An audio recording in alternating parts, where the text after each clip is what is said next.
Hi, everyone. Can you hear me? All right.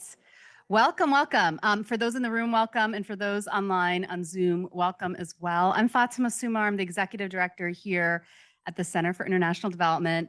It's great to see old friends, new friends. How many of you are new to Harvard? Wow, great. So warm welcome, especially to all of you. And you're new today, but you'll be old tomorrow as these things go. So enjoy the moment. Really warm welcome to the Center for International Development. Today is our kickoff for our speaker series for the year. So thanks for being with us for it. There's no better person to help kick this off than my friend and colleague, Ambassador Chantale Wong, and I'm going to embarrass her thoroughly in a second. First, let me just say a quick word about CID, our speaker series, and all of you. So the Center for International Development is housed here at the Kennedy School. We work university-wide, and our mission is to build a thriving world for all. It's really simple. We believe in investing in talent, in people.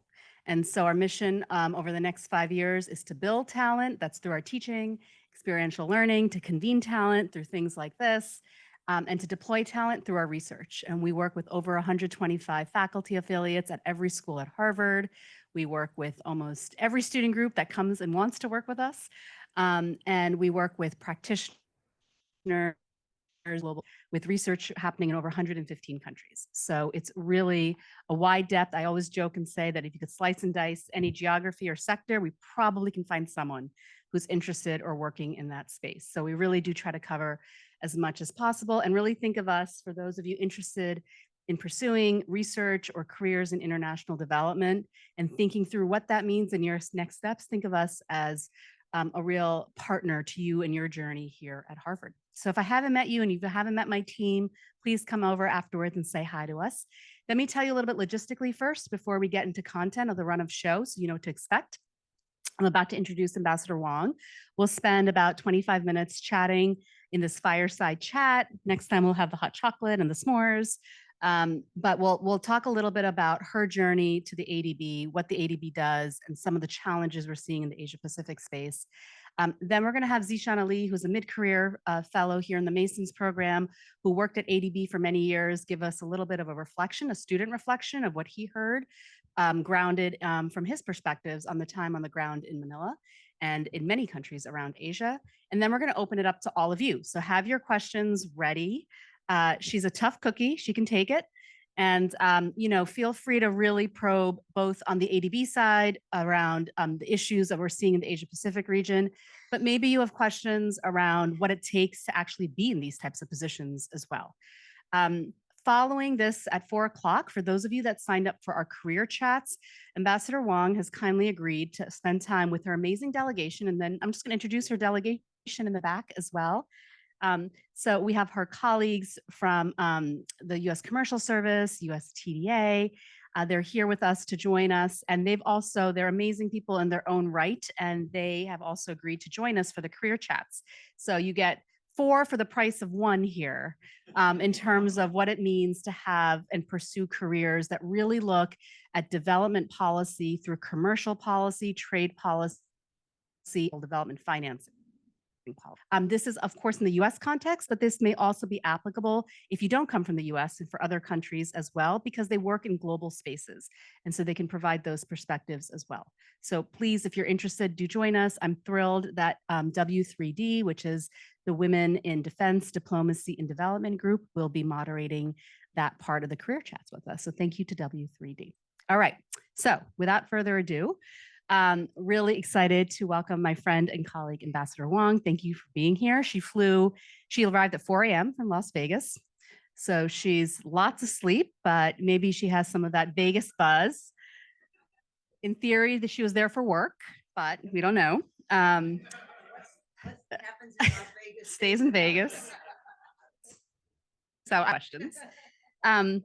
In order to introduce her, you've all seen her official bio, and I'll give you the quick highlights. But in fact, we've left a copy of the Kennedy School magazine latest version that's out for all of you, because if you turn to page 10, and you should turn to page 10, there's a story about her in here because she's incredible, and her life story is incredible. And I'm not going to read it all, but I want to just tell you the highlights here. The pungent odor of the kitchen on the boat in which she escaped China has stayed with Chantale Wong, MC MPA 1988. She was born in Mao Zedong's China, part of a generation raised under what her mother, now 96, called the sheet of red. Driven to desperation by a series of upheavals and famines, her parents made one of the most excruciating decisions a parent can make. At the age of 6, their daughter was smuggled out of China with her grandmother, hidden in the hold of a trawler as it sailed from Guangzhou to Hong Kong. She didn't see them again for 21 years, this time catalyzing their emigration from China in 1989 after the events of Tiananmen Square. It goes on to tell you about her incredible career and the steps she's taken, but the line I love the best, and I'm now absolutely paraphrasing from the writer, is that the reason she actually got into a career in international development, federal government, public policy is, I think if I'm quoting this completely wrong, is it started with shit in San Francisco. Did I get that right? Yes. I'm not supposed to curse, so sorry about that. But it really started out with a local experience she had in San Francisco with wastewater and sewage treatment, and really realizing that a lot of the policies and the decisions around that space were actually not made in San Francisco, but were made back in federal agencies in Washington, D.C. And she wanted to understand who was making all these rules that were affecting local people's lives, and how could she then be a policymaker herself to make the rules that affected all these communities. So she's gone on since then. You've been Ambassador Wong in like every space in government. So her bio, I was joking with her, should include the places she has not yet served versus the places she has served. But she has a longest distinguished career in public service. She was most recently nominated by President Joe Biden to be the US Executive Director to the Asian Development Bank with the rank of ambassador. She's the first ambassador in US history to be out and openly LGBTQ. So it's a huge honor to have us with her here and confirmed with, that's right, and confirmed with a majority bipartisan vote, which just really, really doesn't happen in the US Senate anymore. So that's also pretty incredible. She served at the Millennium Challenge Corporation prior in President Obama's administration. She's been at the Office of Management and Budget, the Departments of Treasury, Interior, EPA, and NASA. So literally when I say I think there's an agency she hasn't done. So Ambassador Wong, thank you for being with us here today. Would love to just start with, tell our students a little bit more about yourself, your journey, how you got here. You're an alum also of the Kennedy School, so how the Kennedy School has helped shape that journey. And then we'll turn to the ADB. Thank you.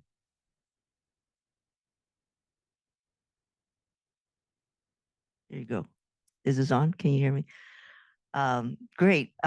Thank you. Thank you for that kind introduction. And it is really great to be back. I got a chance early this morning.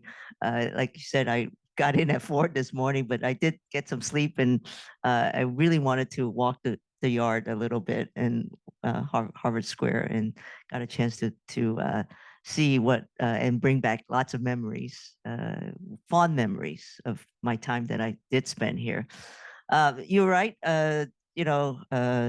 By fate, I was born in China, in Shanghai, and when I was 6 years old, it was at the Great Leap Forward campaign where millions of people died of starvation, and my parents said, we need to provide better opportunity for our child, and so they sent me off with my grandmother in the bottom of a boat into Hong Kong at the time.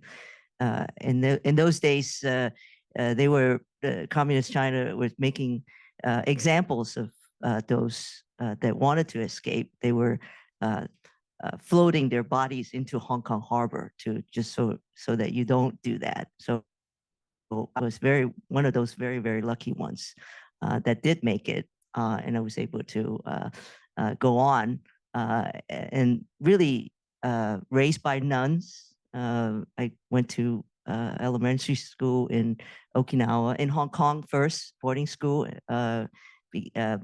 raised by Catholic nuns all through my life, through high school. Went to high school in Guam.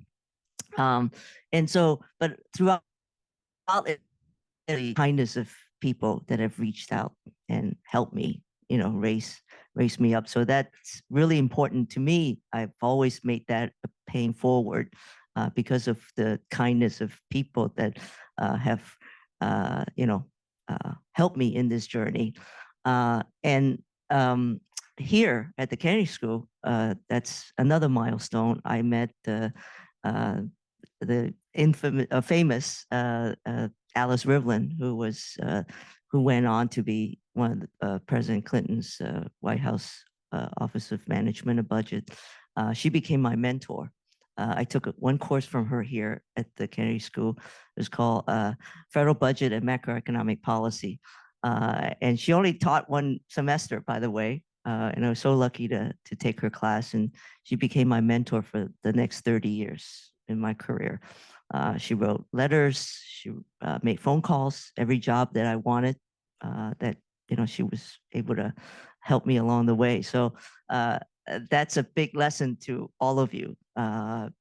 Relationships, about this mentorship that I was very lucky to have, but most people don't have that. So I would urge you to think about what I call a personal board of directors, where you could go to people to have various advice in your life. But Alice, certainly, for 30 years in my life, got me there. So that was the important thing about here being at the Kennedy School. And what led me to, as you rightly pointed out, I got a degree in engineering, in water and wastewater engineering from UC Berkeley. I actually did a master's degree at UC Berkeley. It was initially, it was the first scholarship that I ever was able to get, was in engineering. I think it was the American Society of Military Engineers that got me a degree at the University of Hawaii, and then I went on to get a master's in water and wastewater, because I was very interested in what makes these systems work, and then discovered that needed to go to the policy part, but also the funding part of why these systems work, and that's what got me here to the Kennedy School. And you asked about how I got into international development as well. It is really also finding systems and what makes it take, and what policies are important, and what why we need to be doing these kind of things, investing in people and economic development, so that people's lives are becoming, get better. So that's how that story and that journey began and started. Yeah, well, it's very powerful, because we all end up in places, but to understand those journeys can be very powerful. So you've done your tour de force of so many different parts of public service. Now you're at the ADB. The ADB was created in 1966. You have both member countries, about 49 within Asia Pacific region, but you also have something like 19 outside of that region. 68 member countries. Can you tell us a little bit about what are the priorities right now of the ADB? Is the ADB still relevant in the Asia Pacific region the way it was in 1966? And how are you finding the ADB today in 2023? Because you've had a long experience with this journey and you've seen different parts of it. Where is the ADB today? What are some of those priorities and what are you seeing? Yeah, actually, it's not my first time to ADB. I don't think we went over that. I started out in 1999. There was a person at the ADB that recruited me to go to Manila, and we talked a little bit about living in Manila, how challenging it is, particularly the traffic. And I've said, no, I don't want to go to Manila. But finally, when I did say that, I started out as a level 4 environment specialist. I was doing sewage at the time. So I started out doing environmental policy, and then President Clinton appointed me as the alternate US executive director there. So 20 years, 2002 was when I left. I came back in 2022, and the world has changed so much in those 20 years. Manila certainly has changed in those 20 years, but the challenges are still there and definitely more complicated and more complex. I would say that the geopolitics, we're in the center. The Indo-Pacific is in the center of the geopolitics tension that's going on, but also climate change has a big impact. I see it every day where I live.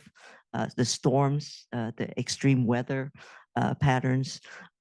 So it is really, and the impact. By the way, the Ukraine, the Russian invasion on Ukraine, is we think that it's far away, but it's not. The inflation that it brought, as well as food price, gas prices, it's huge. It's particularly impactful on the vulnerable people that have less ability to overcome those particular challenges. So we are pivoting to focus on climate as it's the most existential challenge of our generation. And so the President Masa Asakawa is by the way, US and Japan are the largest co-shareholders at the ADB, along with the 68 member countries. Each one of them are contributing, but also the 40 member countries borrow. We sit on the board. There's 12 of us. US, Japan, and China are single shareholders, seats on the board, and then the rest of the 65 member kind of share their constituencies. And so we put out about $35 billion, including co-financing annually, in all kinds of sectors. The ADB was always known to be the infrastructure bank, but since 2018, they have really shifted. Strategy 2030 focuses us on everything beyond just not just infrastructure, but health, education, and many other things. But then since about 3 years ago, the bank has shifted. President Masa Asakawa has shifted us, calling us the climate bank for Asia Pacific, because we do believe that the battle for climate is going to be won or lost in Asia and the Pacific. So that is going to be our shift. We're putting tremendous amount of resources behind it, pledged $100 billion from 2019 to 2030 in terms of climate, and 30% of that will be in adaptation, the rest in mitigation. And so we've also reorganized. We just went through a reorganization, shifting our focus in terms of client orientation, in terms of what we are going to be looking at, the sectors that we're going to be focused on. And of course, the pandemic also taught us a lesson around which we need to be also focused on resiliency and fragility, plus the focus as well on eliminating extreme poverty. So, Ambassador Wong, when you think about climate, let's just stay on climate for a moment. Yes. So there's a big shift. I love that you characterized ADB as the infrastructure bank, because I think traditionally that was how I knew ADB and how I engaged with ADB when I was in government. And as you know, Asia has a multi-trillion-dollar infrastructure gap for basic things: roads, infrastructure, power lines, basic infrastructure. It's becoming harder and harder to finance. You're seeing China step up into a lot of those spaces, for instance, through its own bilateral and private sector investments. On the climate space, is it a shift away from infrastructure? So is it displaced? Is it additive? Is the climate investments, are they additive to the traditional work that ADB is doing, or is it kind of complementary in terms of climate resilient infrastructure, for instance?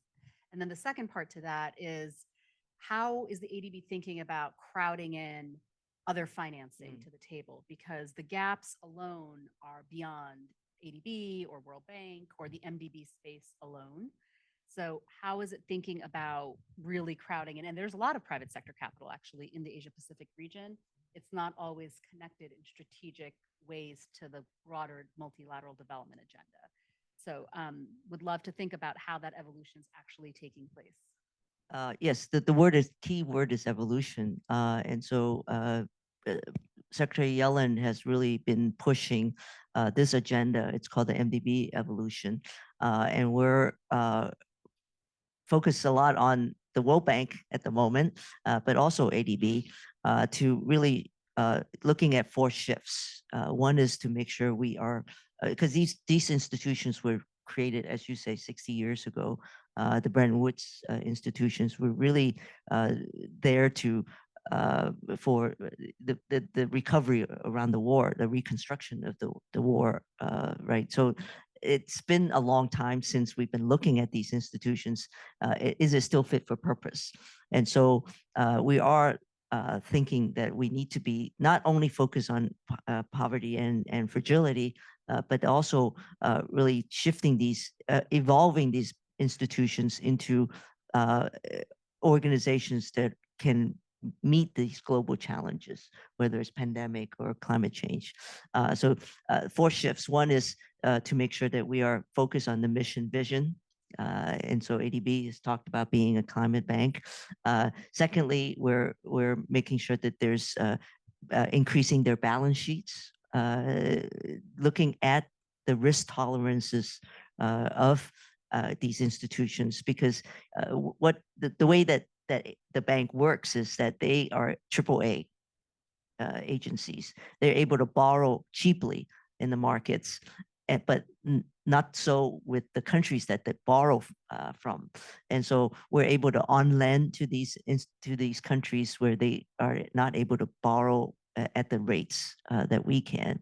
But many of these, at least ADB is very, very conservative in terms of risk. So we're asking them to take a look at closely what these risks are, and can they be expanding still given the AAA credit rating. The third is to have incentives, not only incentives for countries to borrow, because these are borrowing, maybe reducing the cost of borrowing for some of these.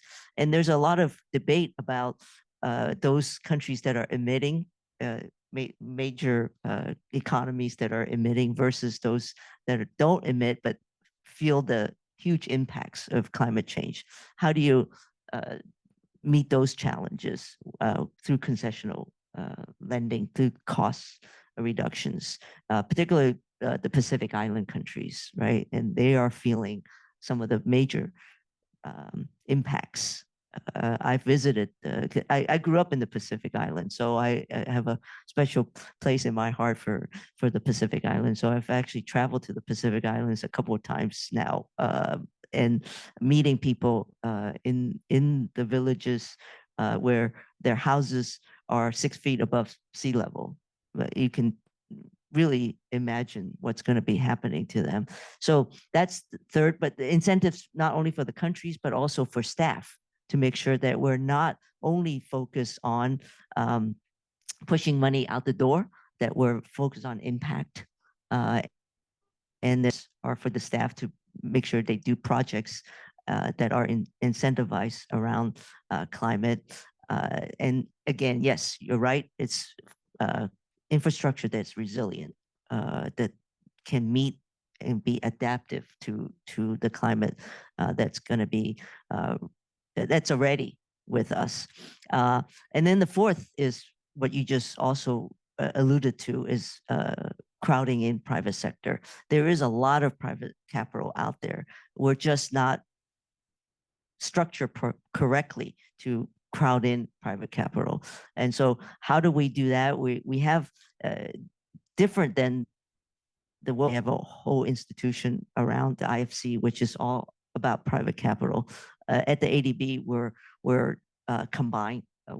The private sector group is together with the public sector. So we're hoping that with the shift and the reorganization that has gone on, that they will be able to do more of this incentive. And we're talking about blended finance, whether we're now thinking about other institutions, whether we could do DFC, Development Finance Corporation, to come in with doing wraparound insurance, political risk insurance. We are providing instruments for private capital to co-invest with us. For example, we have ADB Ventures that look at venture capital, invest in the small innovative space, as well as issuing bonds, green bond, blue bond, and co-investing. So we're working to incentivize and crowd in private capital. You're right. Public dollars is just not going to make it. So I want to come back to something you touched upon, but I'm going to turn to all of you first for a second. How many of you have worked in multilateral organizations? A lot of you. Sorry for those of you on Zoom, I can't see right now, but at least they were saying a lot of hands went up here in the room on multilateral organizations.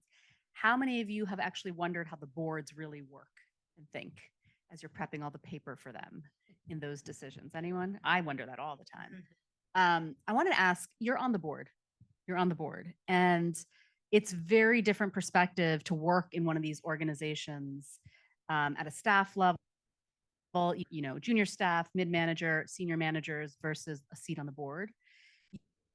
You and risk tolerance. You're right that these MDBs really emerged, not all of them, because there's some new ones, but the ones that emerged from the Bretton Woods, the aftermath of World War II, when the world was really decimated by two world wars. Anyone know what the rate of poverty was in the 1960s? What percent of the world lived in extreme poverty with the breakup of colonial empires and the end of two world wars? Any guesses?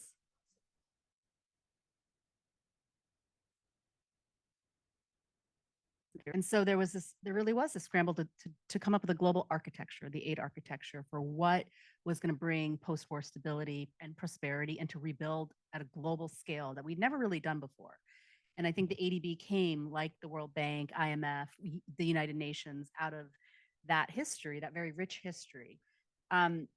Since that time period, when you had to almost be aggressive, right, to kind of crisis, you go into crisis, and we've had a massive crisis since then. We've had multiple, but we've had a recent one, obviously, with COVID and the pandemic.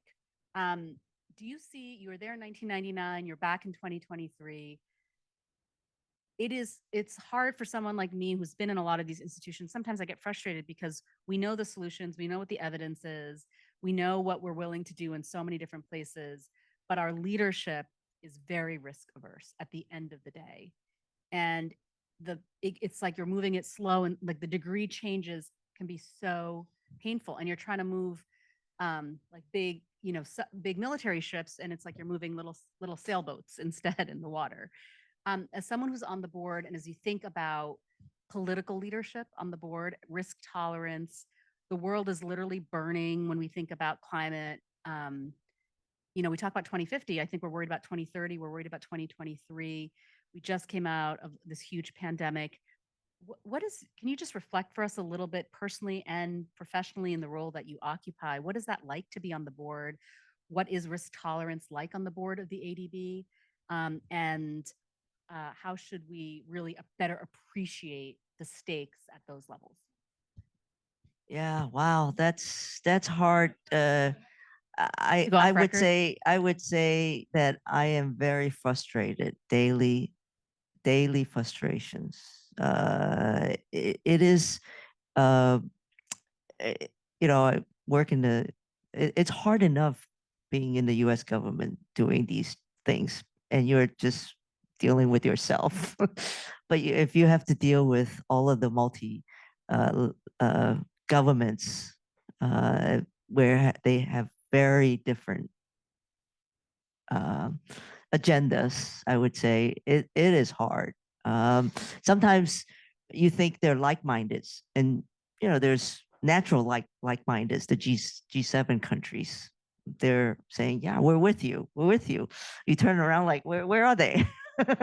And that's also frustrating. And then you have countries like China that have different agendas, particularly around forced labor issues, where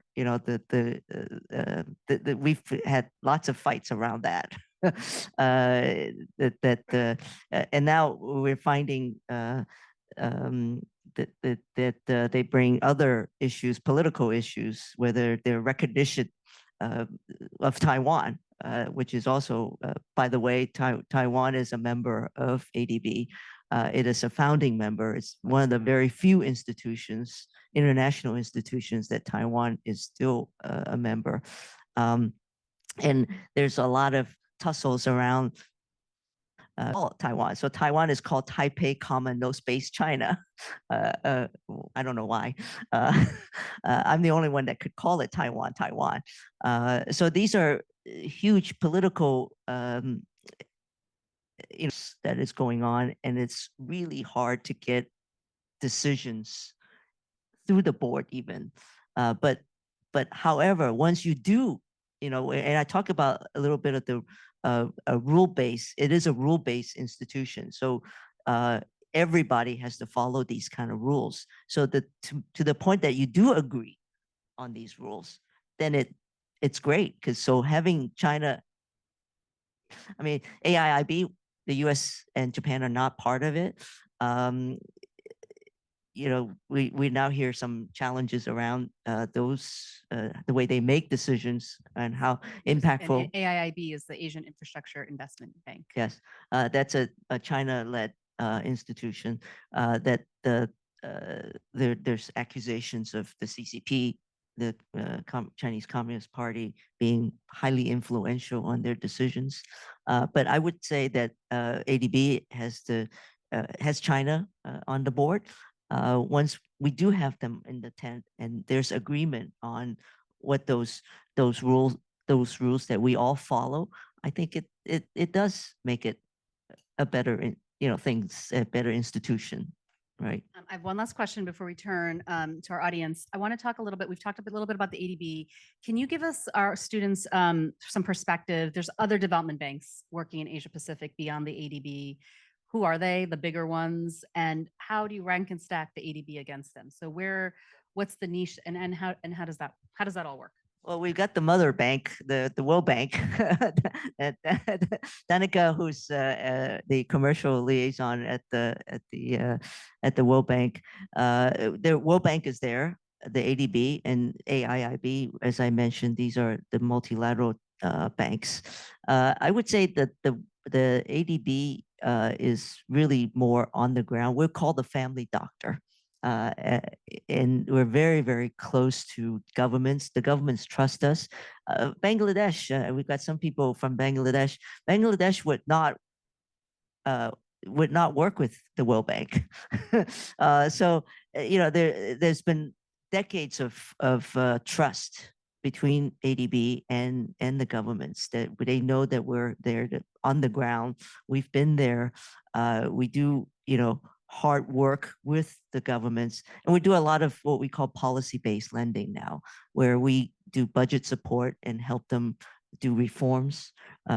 So I'm actually, after this road trip, I'm actually heading to Sri Lanka and Nepal to understand their appetite for reform, since their political economy has tanked, and they're now back on track somewhat, and see what their appetite for reform is. But we are there to help these governments take some necessary reforms, maybe sometimes not fast enough, but that's what I think the ADB's advantage is. Ambassador, thank you so much. So we're going to pivot now to all of you. I'm going to introduce Zishan. Do you want to come up here for a moment? I'm going to introduce Zishan Ali. He is one of our Masons Fellows in the class of 2024. He worked at the ADB with the South Asia Regional Department from 2011 to 2017, if I got that right. And during his stay there, he administered the bank's sovereign investment in the energy sector in South Asia. So huge, huge issues, some of my favorite issues, by the way.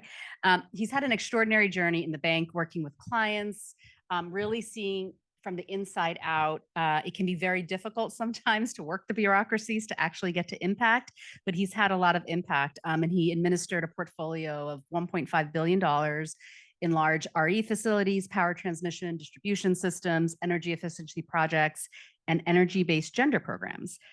He was he and his team were awarded the ADB South Asia Director General's Award for effective implementation of, wow, these are such long titles, of enhancing energy-based livelihoods for women micro entrepreneurs in India. So Zishan, welcome to the Kennedy School. We're so glad you're here.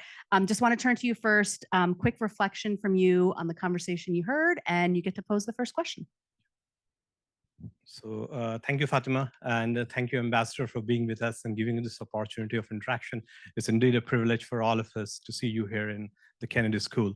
I'll briefly touch upon my reflection of how things went when I worked with ADB. It's quite a while. I left the bank in June 2017, and but I did join in at a very young age, at the age of 26, with the bank. So I worked for almost 6 years with this bank. I started as a power systems engineer, so my role was basically administering the energy portfolio of the bank. So I was working with the sovereign operations in South Asia Regional Department. And if I reflect back and see, I think I had an amazing and extraordinary journey in the bank. Why so? Because I feel satisfied of what I did during my stay in the bank. It was not just a career for me, it was a career with a purpose. And the very purpose of the bank was, how do we improve the life of the common man? So women, of course. So what happens is when I conducted missions, I went on missions to various project sites, and we would always see that there were people who were deprived of basic, infrastructure facilities such as access to electricity, access to education, hospitals, even clean drinking water. And what the bank did is actually, come up with projects which actually helped these people.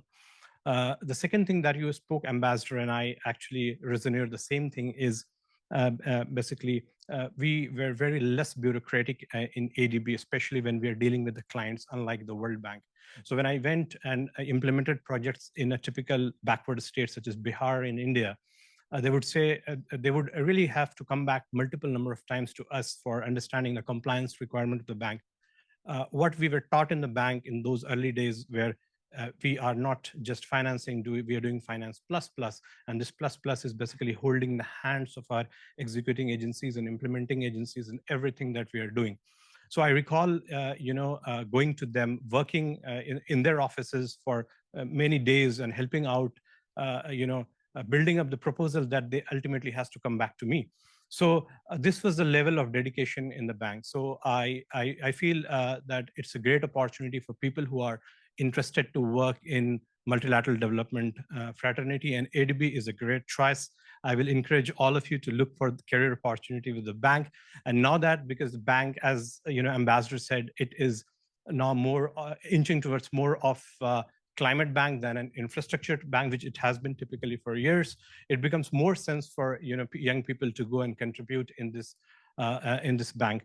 One thing before I conclude, I'll ask Ambassador, I heard that there's a new operating model that is coming up in ADB, and I didn't have much time to see it. I just glanced a little bit. So maybe if you can tell us what the objective of this new operating model is and what the bank aims to achieve out of this. Thank you, Fatima. It's called the NOM, the new operating model. We got a lot of acronyms at ADB, but essentially it's to break the silos. The bank somehow became 5 mini banks. You were in the South Asia department, Southeast Asia, East Asia, Central West Asia, and the Pacific. So there was like 5 mini banks. So what the NOM is trying to do is to break down those silos. I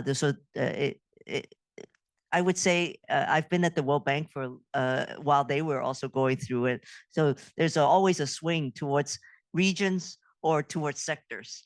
And so this is now swinging towards the sectors. But also, I was at the World Bank when Wolfenson did the whole going out to the clients, pushing more people out to the regions and to the clients. So that's what we're hoping to achieve with that, is that they could be sharing some of that knowledge within the sectors across the departments rather than being more siloed, and then to be more closer to clients. And that's the hope, but it was June 30th when they switched flipped the switch when it went to the new not the new norm, but the norm, and so things are still sorting things out. But we're hoping because of that, it's going to be a lot easier.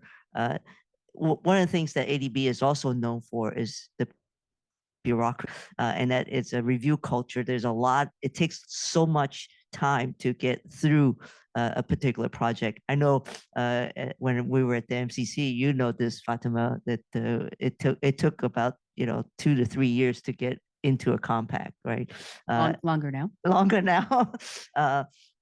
And that's the same with ADB. It's just lots of bureaucracy, lots of paperwork, lots of checklists. So we're hoping the NOM will a lot of the upfront upstream work would be done with everybody being one ADB, so that you won't have to come back and say the safeguards people saying, you didn't do this, or the gender, you didn't do this, and the reviewing of that process. So that if they're upfront, they could include all of those issues upfront rather than having to come back. So we're still that this is going to be, it's a aspiration still. Great. So I'm going to pass, let's see, Kate, can I ask your help to run the mic? And just put your hand up if you've got a question. Kate will come around and we'll try to do, and if we'll look at the Zoom screen as well. We'll start within the room and then we'll look at Zoom. All right, never mind. We're going to start in the room. If you could just introduce yourself. Ambassador Wong, I'm so happy to have you here. ADB is very close to my heart, both personally and professionally. I had my internship with ADB in 2001, so it's like a long time back. And over the last 20 years, I'm from Bangladesh, and before coming here as a MCMP candidate, so I worked in the largest infrastructure bank of the country owned by the government, and I negotiated the first infrastructure credit line from ADB in 2008.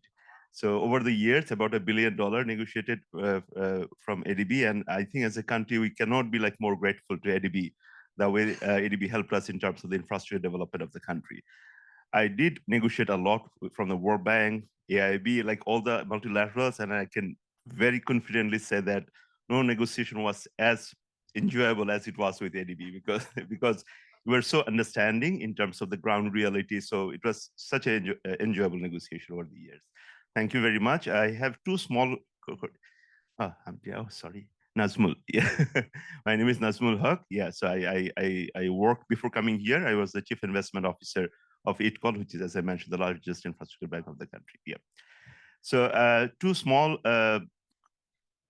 you could say, questions. So you mentioned about the PSOD operation. I'm just curious at some point whether you would like to separate out the operation, because sometimes I feel that the way PSOD is the private sector operation department, which is more of IFC of World Bank. So sometimes I feel that when you, in a country, you do infrastructure lending through a sovereign window, and again, you do it on a PSOD perspective, sometimes it often creates some confusion. That is one thing.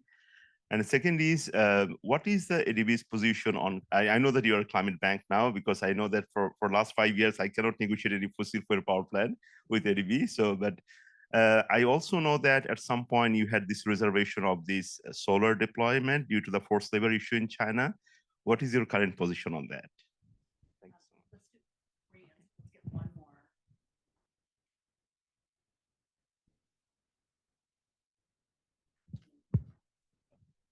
Hello, thank you very much for your talk. I'm Nanami Ito, I'm MDB student here, and I'm very curious about ADB's stance on transition finance.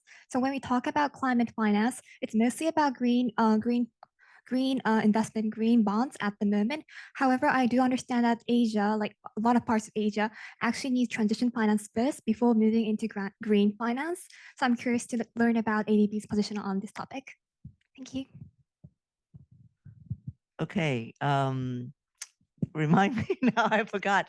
PSOD, yes, PSOD, it's in terms of separating PSOD, I don't think there's an appetite to separate it because ADB feels that we actually understanding the capacity for private sector should be looked at through our country partnership strategy in totality, that it shouldn't be separated. And so the key is to make sure that we have the right skill sets of people, right? Because they really speak very different languages on the sovereign side versus the non-sovereign side. So we are really, it is one of my major focus. We actually have a new vice president. He's about to start in a couple months, who's Indian.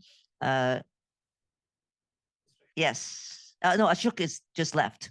Ashok actually did not have any private sector experience, but the guy that's coming in now, he's the CEO of the largest insurance a company in India. So we're hoping to really kickstart more because our private sector window is just too small. We're waiting for deals to come through the window, and that's not good enough, and that's not sufficient. So private sector, it's actually one of the things that we've done. We had an American VP. He's a Pakistani American. He just left, unfortunately. But one of the things he did was really opening up our aperture of the bank to look at. I mentioned about blended finance. So one of the things we did was the ETM, the energy transition mechanism, to retire coal-fired power plants early on. And the first deal that we signed is in Indonesia at the G20, when Indonesia had the G20 presidency. We've got the first power plant, 660 megawatt in West Java, to retire from 40 years to 20.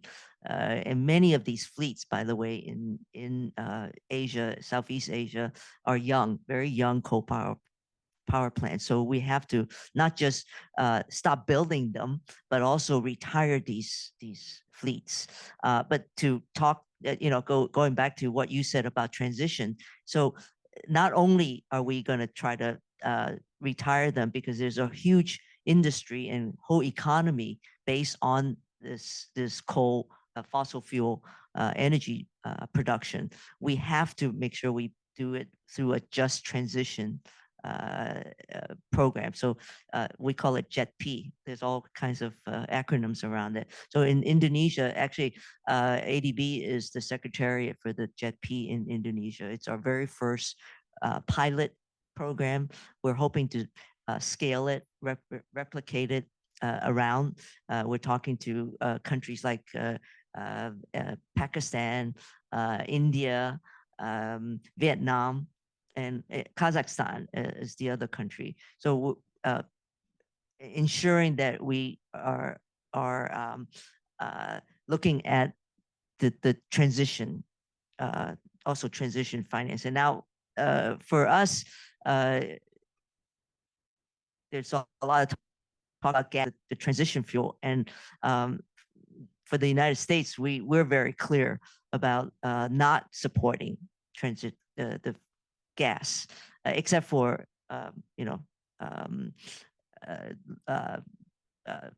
highly vulnerable countries or highly low-income countries. So it is still going to be used in some countries, but we're hoping that it'd be the fuel choice. So we're supporting huge renewable, but renewable is, you need for base load, you're going to need consistent and not the variable. By the way, my panels on my roof is not doing so well lately, but so that's it. We're looking at wind. We're looking at solar, offshore stuff. I think you asked about the China solar panels, right? It's I mentioned about the tussle that we have with China on this issue, and particularly, there's reports that still talk about those forced labor issues in Xinjiang. And unfortunately, about 80% of the silica is produced in that region. And so we have worked with international community to ensure that there is traceability, attestation that none of these panels or none of these produce what's produced by the companies that we're working with do not have forced labor in their supply chain. And so those are issues that we're still grappling with. We're hoping by 2024, this is what has been agreed upon, that by 2024, all of that will be out of the supply chain. But on top of that, I think there's a lot of activity going on here. The IRA, the Inflation Reduction Act, as well as the infrastructure bill here in the United States that President Biden has pushed through, is going to inject and generate so much production capacity here in the U.S. We're hoping, that's why actually we just came here to Boston from the RE conference in Las Vegas, where I've never seen, I think Haynes was telling me that he's been to these RE conferences and he's never seen that many people. We had like 40,000 people, all about solar and renewable energy. So we're hoping that the U.S. market will balloon out, and I'm hoping to bring a lot of the technology to Asia and to Asia Pacific. That's sort of why we're doing this tour. We only have a couple minutes, but I know there were so many hands. So if we could do really short, we'll try to get 2 more questions. Kate, we've got one up here. Anyone in the back? Hi, thank you so much for coming here and speaking with us.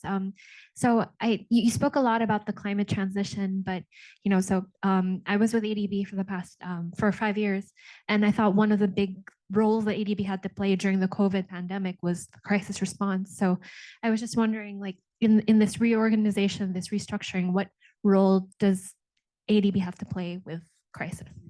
I'm Monica Melchor from the Philippines. I'm from the MPID program here. And hi, I'm Sin Lu. I'm from Singapore, and I was with like a Ministry of Trade back in Singapore, and I worked on infrastructure for a bit. So I was wondering, like, and I think in Asia there's this like huge infrastructure gap, and there are so many policies by different countries, like US PGI G7, and also China on green BRI and all that. I was wondering how that all fits in with ADB. Is it like a competition? Does it matter who funds what? And like the geopolitics of it mostly. Yeah. Yeah, it's very easy. Well, so projects we're going to go visit in Sri Lanka is that port. Hamatora, yeah.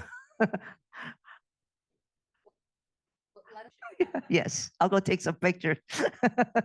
But BRI, I would say, yes, it's competition for money, to build these things, and good for China that they've put in over trillions of dollars into these economies.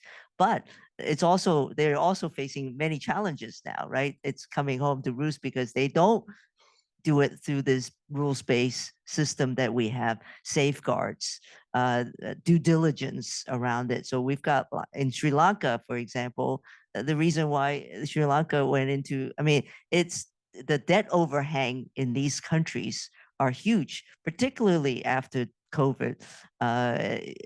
Many countries are strapped with this BRI debt, and Sri Lanka being the case in point, because of the borrowing that they did for projects that are like white elephants. I think there's that Lotus Tower. They don't generate income, and so they're strapped with debt. So we think that going through ADB, we do the due diligence, we do have safeguards. It does take a little longer, but in the end, it is the better project. So I think there's a lot more evidence now as part of it. And your question is crisis response. I'm very proud to say that ADB is probably, for the pandemic at least, it was one of the fastest in terms of coming up with the APVax, the $9 billion facility. We were able to provide vaccines. We actually help many of these countries manufacture vaccines to be able to distribute. And so that generated a lot of goodwill. But crisis and pandemic and some of the things that we just talked about is really the global challenges that we actually want the banks, all of the banks at the MDBs in this system to be able to deal better with these global challenges. So I talked a little bit about the MDB evolution, and we're working very hard to ensure that these institutions shift to look at more global challenges. There's some disagreements that some of these countries say that if you focus on global challenges, that takes away from economic development or poverty reduction. We think it's integrally linked, and so that's the argument that we have to go with these, to ensure that for these countries that it's not any different, right? But yes, it is one thing that we're trying to get the banks to be more focused around. Thank you so much, Ambassador Wong. So we're coming to the end of this part of our fireside chat, but I hope this whetted your appetite. There's so much to unpack. I have a lot of questions. Maybe some are off record though, so I didn't want to put you in an uncomfortable situation. But we are going to, most of you interested in joining us for the chat portion. We have Valeria and Delaney's here. Okay, she'll be here as well. We have this great new space we've just opened up at CID 2 days ago for all of you as new community space. So it's really there, including a great coffee machine, by the way. So we're going to move down there to the community space. So please join us there for those interested in that career chat. It is going to be, I just want to say one thing about the career chat. We created this last year because of demand from students who are coming to a lot of these talks where we brought incredible speakers. And then they would come do the hour and then they were like, oh, but I really want to learn more about career pathways, internships. I want to learn more about what does this mean for me as I think through options during my time here at Harvard. So we're really grateful, Ambassador Wong, that you're not only kicking off our speaker series, but our career chats for the year and that you're spending this time with us. So it's a really incredible opportunity to hear from senior leaders. We're also joined by Danica Starks. Danica is in the back. She's our senior U.S. commercial liaison and advisor to the U.S. ED at the World Bank. And she's head of multilateral development bank group at the Department of Commerce and has a very incredible career. Haynes Roberts is the U.S. commercial representative to the ADB, and Brett Schreiner is the U.S. Trade and Development Agency, actually one of my favorite best kept secret agencies of the U.S. government, and he's the country manager of the Indo-Pacific. So it's going to be a really rich career chat. You can follow, Valeria? Valeria's in green, stand up. And you can follow her down to CID if you don't know where it is already. If you signed up, you have a guaranteed spot. If you didn't, just come with us anyway. We'll make it work because that's what we'll do. Thank you all so much for joining us. If you have to run off the class, I appreciate that as well. I do want to say that it's been pouring here for like 5,000 days and the sun only came out at 2:55. I don't know if it's connected. We'll leave that up to conjecture. If you brought some sunshine for us. I want to also introduce my dear friend Toby Chaudhary. Toby and I, we've been longtime friends in Democratic circles in Washington. So Toby, thank you for coming. Awesome. Thank you. All right. Thank you all for joining us so much. Please join me in giving her a warm round of applause.